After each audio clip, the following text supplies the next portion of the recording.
Bapak Ibu yang dikasihi oleh Tuhan, saudara-saudara sekalian, selamat berjumpa dalam Cahaya Kasih GKJ Prambanan. Bapak Ibu saudara yang dikasihi Tuhan, hari ini kita mau bersama-sama belajar dari kitab Amsal yang terambil dari Amsal 3 ayat 27 dari serangkaian anjuran untuk berbuat baik. Saya bacakan demikian. Janganlah menahan kebaikan dari janganlah menahan kebaikan daripada orang-orang yang berhak menerimanya, padahal engkau mampu melakukannya. Berbahagialah setiap kita yang mendengarkan firman Tuhan, merenungkan dan melakukan di dalam segenap perjalanan kehidupannya. Bapak, Ibu, saudara-saudara yang dikasihi Tuhan, bacaan ini sangat singkat dan jelas. Saya rasa tidak perlu diterangkan begitu jauh ya, karena memang bacaan ini menjelaskan supaya paling tidak ada kesadaran bahwa kita itu mampu melakukan. Jadi ada semacam kekuatan di dalam diri kita, ya kalau fisika ya energi potensial gitu ya, ada kemampuan pada diri kita masing-masing yang mampu melakukannya. Jadi ini memberi kesadaran bahwa setiap kita atau paling enggak pembaca kitab Amsal ini diminta untuk mencari sebenarnya kemampuan-kemampuan dalam dirinya. Jadi ada sebuah refleksi yang bisa kita tarik dari bacaan ini bahwa saudara, saya, siapapun orangnya itu mempunyai potensi kemampuan untuk berbuat baik gitu ya. Nah, maka dikatakan jangan menahan kebaikan daripada orang-orang yang berhak menerimanya gitu. Jadi kesadaran akan kemampuan berbuat baik ini saya rasa sebuah kesadaran yang sangat penting bagi kita. Nah, kenapa ini sangat penting bagi kita terutama pada masa-masa pandemi ini? Karena seringkali orang mengharapkan dibaiki orang ya. Orang mengharapkan mendapatkan sesuatu dari orang lain ya, sehingga hidupnya lebih menyenangkan gitu ya. Tapi ajakan ini seakan-akan mengajak kita untuk menyadarkan bahwa kita mempunyai potensi atau kemampuan berbuat baik untuk membantu orang yang berhak menerimanya. Nah, Bapak Ibu yang dikasihi Tuhan Yesus Kristus, saudara-saudara sekalian, bacaan ini terlepas begitu saja ya. Jadi konteksnya itu beda dengan sebagian pemahaman orang tentang perbuatan baik ya. Bacaan ini tidak ada alasan kenapa harus berbuat baik itu. Cuma tidak boleh menahan berbuat baik. Jadi tidak ada alasan kenapa kamu harus berbuat baik gitu. Jadi perbuatan baik ini seakan-akan lepas dari konteksnya dan lakukan saja perbuatan baik tanpa alasan apapun gitu. Kalau yang penting kalau ada orang yang membutuhkan, kita punya kemampuan lakukan itu gitu. Pada bagian yang lain juga tidak ada dijelaskan kalau berbuat baik mendapat apa gitu. Juga pada bacaan ini juga tidak ada. Jadi memang bacaan ini mengajar kepada kita bahwa kamu punya potensi, ada orang membutuhkan, kerjakan saja tanpa embel-embel keagamaan, tanpa embel-embel kemuliaan surga atau tanpa embel-embel apapun gitu. Jadi ya kalau berbuat baik ya berbuat baik saja gitu. Jadi bacaan ini ingin mengajar kepada kita bahwa sebenarnya kita, Bapak, Ibu, Saudara dan saya mempunyai potensi itu dan itulah kita gitu. Jadi kita sebenarnya punya potensi baik dan itulah kita gitu. Nah, secara singkat saya ingin mengatakan bahwa setiap pribadi itu baik gitu. Saya ingin menegaskan itu bahwa setiap kita itu baik. Setiap kita itu ya kitalah kebaikan itu.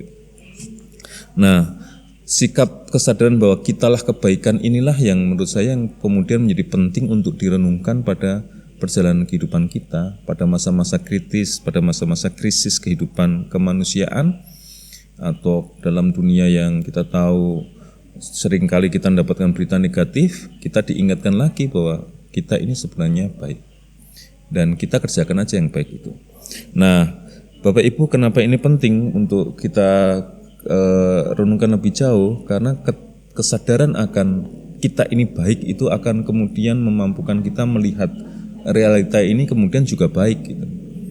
Melihat kenyataan ini juga bukan sesuatu yang buruk, melihat kenyataan ini bukan sesuatu yang pantas disesali itu. Karena kalau kita berhasil menyadari bahwa kita baik, maka realita-realita yang ada di sekitar kita apapun itu kita bisa melihatnya dari sisi baiknya.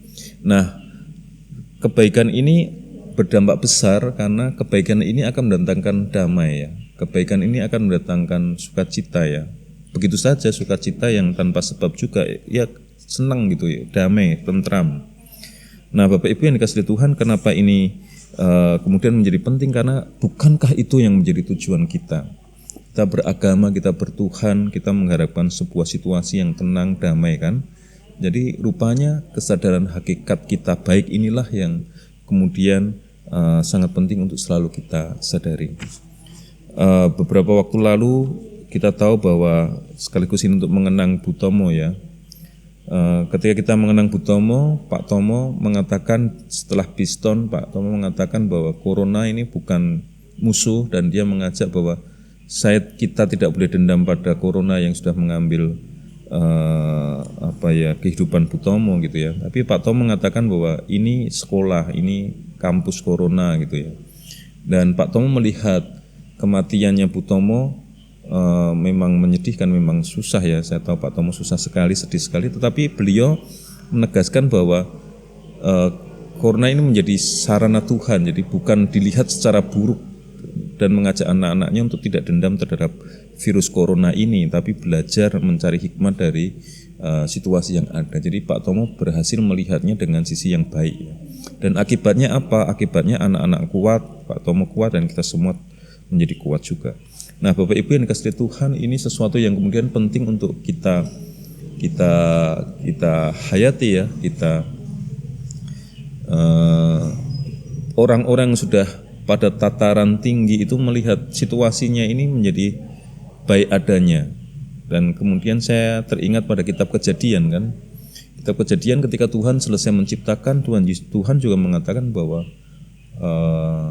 baik, segala sesuatu baik, teramat baik gitu ya. Jadi luar biasa. Jadi kalau kita berhasil pada sisi ini, berarti sebenarnya kita berhasil melihat sudut pandang Tuhan terhadap realita. Sesepuh saya juga mengatakan bahwa ketika dia kena corona, dia mengatakan bahwa ya ini bagian dari kehidupan, ini tambahan dari pengalaman kehidupan gitu. Walaupun kita semua sedih dan khawatir ya, tapi beliau mengatakan bahwa nggak apa-apa, ini bagian dari pengalaman. Jadi sudah berhasil melihat sisi yang tidak nyaman ini menjadi dari sudut pandang kebaikan, dan akibatnya apa? Tidak begitu ada beban yang menjadikan penderitaan. Nah, saudara-saudara yang kasih Tuhan Yesus Kristus, baiklah dengan belajar dari kitab Amsal ini yang mengatakan adalah jangan menahan kebaikan daripada orang-orang yang berhak menerimanya padahal engkau mampu melakukannya. Sebenarnya ini menyadarkan bahwa saudara, saya, kita ini hakikatnya baik. Dan kita punya potensi, kita punya kekuatan untuk melakukan yang baik, ya mari kita lakukan kebaikan. Dan kalau kita melihat orang-orang yang membutuhkan kebaikan kita, ya mari kita kerjakan. Tanpa embel-embel mau dapat apa, tanpa alasan apapun ya. Jadi ya kita lakukan aja karena itulah kita. Bapak, Ibu, Saudara itu baik, dan itulah Bapak, itulah Ibu, itulah Saudara. Semua baik. Kita kerjakan aja karena itu bagian dari kehidupan kita. Dan apapun itu, ya kita ketika melakukan itu, kita selaras dengan cara pandang Tuhan. Dan saya berharap kebijaksanaan Tuhan itu semakin tumbuh mekar di dalam laku baik yang kita kerjakan bagi orang-orang yang memerlukan itu. Selamat masuk di dalam cakrawala pandang baru, cakrawala Tuhan dalam melihat realita bahwa Tuhan baik dan saudara saya baik, dan kejadian ini baik, dan nikmatilah damai pencerahan dari Tuhan dalam situasi-situasi ini. Kiranya Tuhan memampukan kita untuk tenggelam di dalam kebaikannya dan jadilah sumber kebaikan bagi orang lain. Tuhan memberkati. Mari kita berdoa. Bapa yang penuh kasih, mampukan kami dalam nama Tuhan Yesus Kristus untuk tenggelam di dalam kebaikan-Mu, dan biarlah karya-karya kami, kehidupan kami, semuanya mengarah pada kebaikan yang Tuhan kehendaki.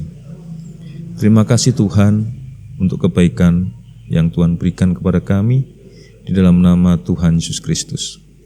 Sertai perjalanan hidup kami dan pengambilan keputusan kami, juga setiap perbuatan kami. Di dalam kasih-Mu kami berserah ya Tuhan. Kasih kami kepadamu. Haleluya. Amin.